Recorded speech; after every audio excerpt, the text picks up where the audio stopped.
Hey everyone, this is Lucia from paintingdreamscapes.com. Thank you all so much for taking my survey and letting me know what you needed help with in terms of improving your art. One of the most requested tutorials was how to create amazing backgrounds that make your artworks come alive. I know how hard it is to create a background, let alone make the characters feel like they belong in that background rather than being copy-pasted in it. That's what we're here to learn today. I'm going to show you how you can create amazing backgrounds that are both simple and effective. So let's get started. This is Paint Tool Size main dashboard. The first thing you need to know is that I've created a set of color swatches for you to use. These are the colors we'll be using in this tutorial to show you how effective choosing the right colors can be in making an amazing background. I'm going to give this to you so that you can practice, but eventually I want you to be able to choose your own colors without relying on my own color swatches or anyone else's. So the first thing we're going to do is use the bucket tool to fill the whole canvas using the darkest color from the color swatches. This will represent the whole sky, and this is what we're going to work with. Now choose the medium color and pick the airbrush tool. The airbrush tool needs to be at full density, size, and minimum size.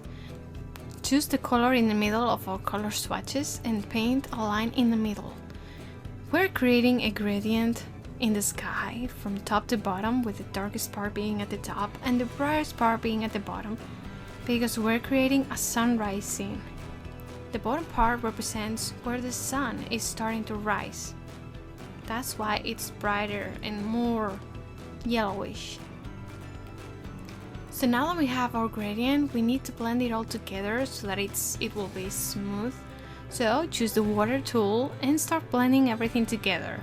The water tool needs to be at the highest possible size to make this process easier, and at the full density too. And the minimum size needs to be set at 100% as well. Blend everything together until you can tell where the colors meet. It's just a smooth gradient and it's looking gorgeous. I love these colors. It's already looking like a really foggy morning sky. I love it. So maybe we could make the sky a bit darker at the top just to make it pop. So let's choose a bit darker color and paint some more at the top, just a little bit. And we can do the same at the bottom. If you feel like the sky down there could be a bit brighter, you can do that too. It's your choice, really.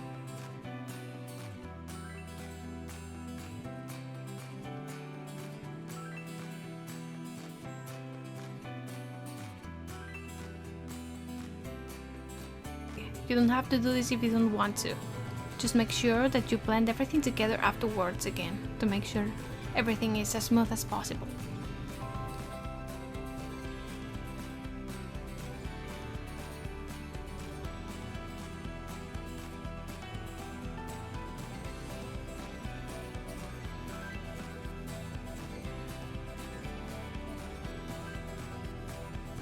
So we're going to start painting our clouds now. To do this, we'll use the airbrush tool and set it to a relatively medium size, and the minimum size setting needs to be set to 0% to make sure that the pen pressure in our tablets will work.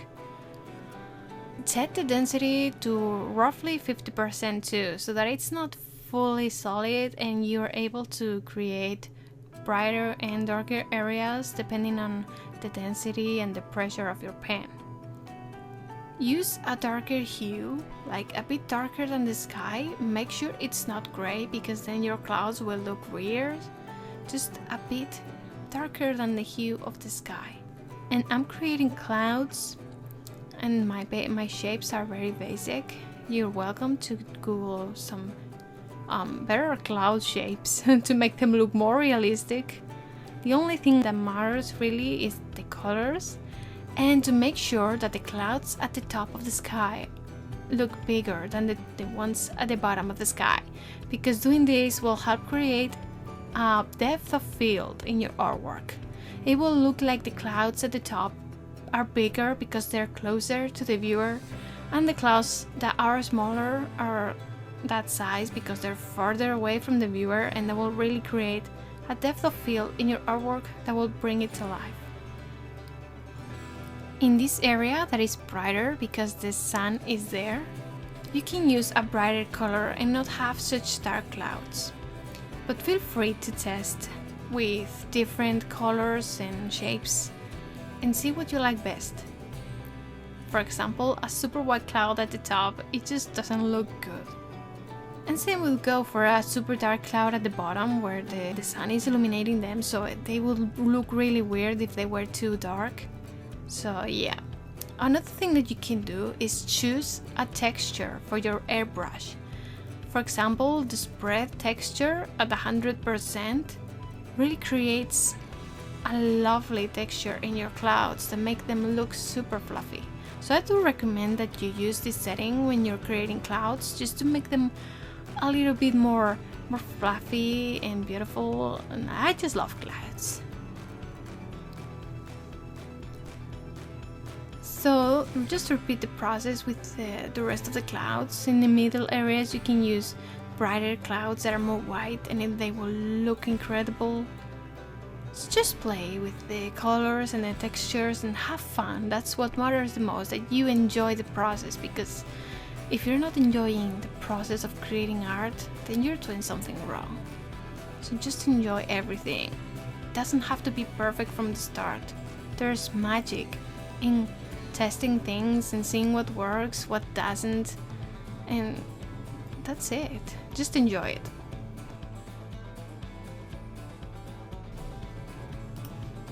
I decided to replace that dark cloud that was there with a brighter one because it just didn't look good to me. So I'm now painting a whiter cloud. And I'm going to speed up the process. Whew! Look how fast I paint that cloud. Okay, this is the part I wanted to show you. This is the part where I am using a color very similar to that of the sky to create a shadow area in the cloud. Doing this gives the cloud more shape and more volume, and it looks more realistic. So feel free to play with that too if you want to. But if you just want to go for simple, just the white cloud will be enough. Now I'm creating even more clouds because why not? And if you set the density of your airbrush to 40% or less, you can use that to create a fluffier cloud by using pressure on your pen on the areas that you want to be darker and less pressure on the areas that you want to be lighter. Now I'm creating the clouds at the bottom of the sky where the sun is supposed to be, and notice how smaller they are in comparison to the top clouds. They are smaller, thinner, and there are more of them because since they are farther away, we can see more clouds at the same time. So I am drawing more and making them smaller. Now I am going to bring the characters to the front and center of the piece so that we can start including them in the background and making them look like they belong there, like they're not copy-pasted in the piece. I've painted some snow in the ground to separate the ground from the sky, and now to make sure the characters look like they truly belong in that scene, like they really are in that area, I am going to create some fog around them. To do this, I will use the airbrush with the minimum size set to 26% or roughly 30% and the density set to 40% approximately. The airbrush is also set to the noise texture, or you can use the spread texture. It's just something that will make it look like the fog is in movement. So now you start airbrushing around them in different areas to make it look as natural as possible. And once you've achieved, once you've painted enough fog, you can use the water tool to blur the fog and make it look like it's kind of smoky. and play with this until you feel happy with the results. Continue adding fog to different areas to make sure it looks natural, like it's not just in the parts, the below parts of the drawing, like it's everywhere. Now create a new layer and set it to luminosity. What this will do is make the colors touch and look a lot brighter and shinier than they normally would. So using an orange color, I'm going to paint the sun. I'm going to paint the sun, and you need an airbrush nearby areas to illuminate them as though the sun was illuminating them. Use an orange color to make sure it looks warm and like it's coming from the sun. Play with it until you feel happy with the results. And once you're happy, you can even use the pen with the minimum size set to 0% to ensure that the line has pen pressure and it looks good, and then you can create like some sun rays. Also set the stabilizer to 15 to make sure the lines are smooth and not like, well, not stabilized. See the difference? How smooth the lines are when you're using the stabilizer compared to when you're not. So we can create some sunrise, some sun rays coming out of the sun and make it look super natural.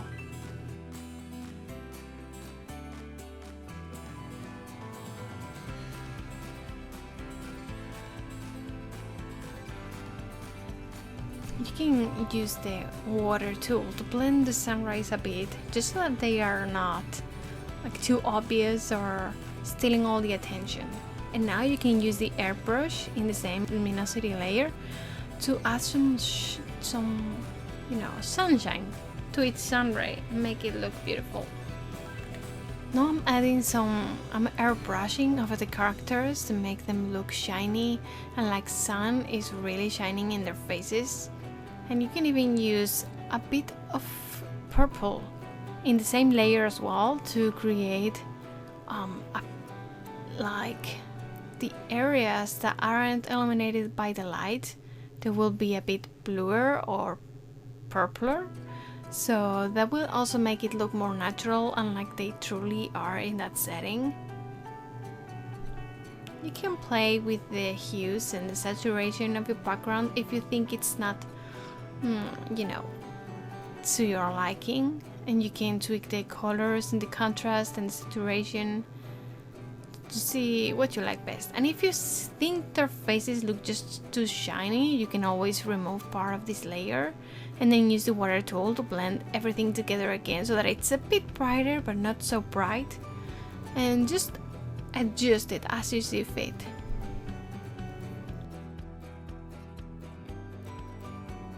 And that's it. Congratulations on completing this tutorial, and I can't wait to see your results. Don't hesitate to reach out and let me know what you thought of this video and if it was helpful for you. I would also love to see the kind of backgrounds you were able to create following this tutorial. Also, stay tuned for next video where we will learn how to paint beautiful blue skies and the fluffiest of clouds. The clouds in this tutorial are nothing compared to the ones that are to come in the next video, so stay tuned for that. See you soon! Bye bye!